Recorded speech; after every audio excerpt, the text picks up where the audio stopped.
ज्याची संपदा एवढी सांगाते कवडी गेली नाही. अरे क्षणिक साधं सुख मिळण्याकरता पाच तत्व असून जे पण सुख मिळू शकत नाही. बरं काही लोकांनी प्रश्न केला, तुकाराम महाराज आम्हाला चिरकाल सुख पाहिजे, आम्ही काय केलं पाहिजे? बायकोनी केलं नाही का? आज मी विनोद वगैरे काही करणार नाही, कारण आता तुम्ही त्या देवीच्या मंदिरामध्ये बरेच विनोद ऐकले पाहिजे. गोंधळा तिथं बघा गोंधळ नाही आपण आज तिथं वाचन कीर्तन करू आपण.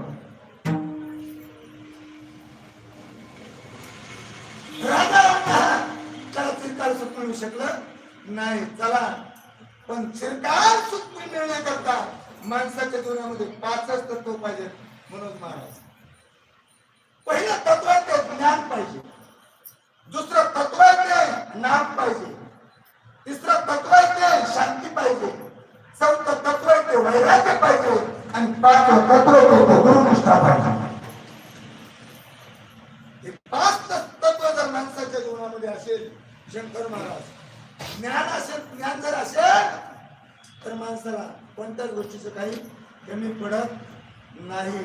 आणि जगाच्या पाठीवर सर्वांमध्ये श्रेष्ठ ज्ञान जर कुणाकडे असेल तर ज्ञानाचं मूर्तिमंत उदाहरण म्हणजे माझे संत श्रेष्ठ ज्ञानोबा.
सागरातलं पाणी आपल्याला मोजता का आपण? अरे आपल्या या नदीचं पाणी आपल्याला मोजता येत नाही, या नदीचं जा सोडून विहिरीतलं पाणी आपल्याला मोजता येत नाही. तसं ज्ञानोबाराकडे किती ज्ञान आहे हे सांगता येणार नाही. आणि ज्ञानोबाराचं ज्ञान म्हणजे चालतं बोलतं ज्ञान. एक तास गोड चिंतन आहे महाराज. ज्ञानोबारा म्हणजे ज्ञानाचे मूर्तिमंत पुत्र आहे. ऐका ऐका ऐका.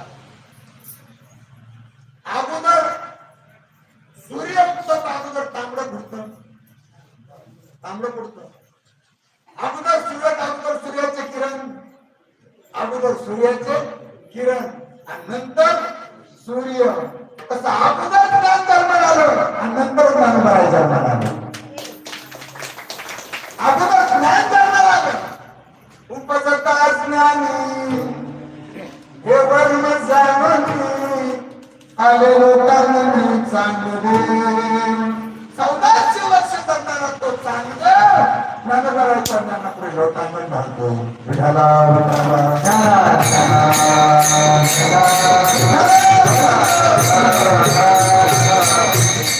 ज्ञानानेच माणसाच्या जीवनामध्ये मोक्ष.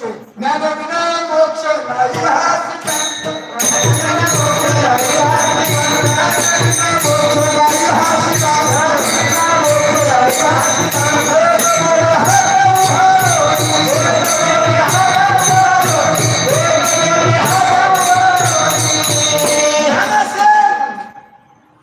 तर माणसाच्या जीवनामध्ये चिरकाल सुख आहे.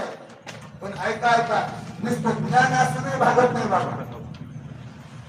नुसतं ज्ञान काहीच करू शकत नाही. जर त्या ज्ञानाला नामाची जोड असेल, त्या नामाला भक्तीची जोड असेल,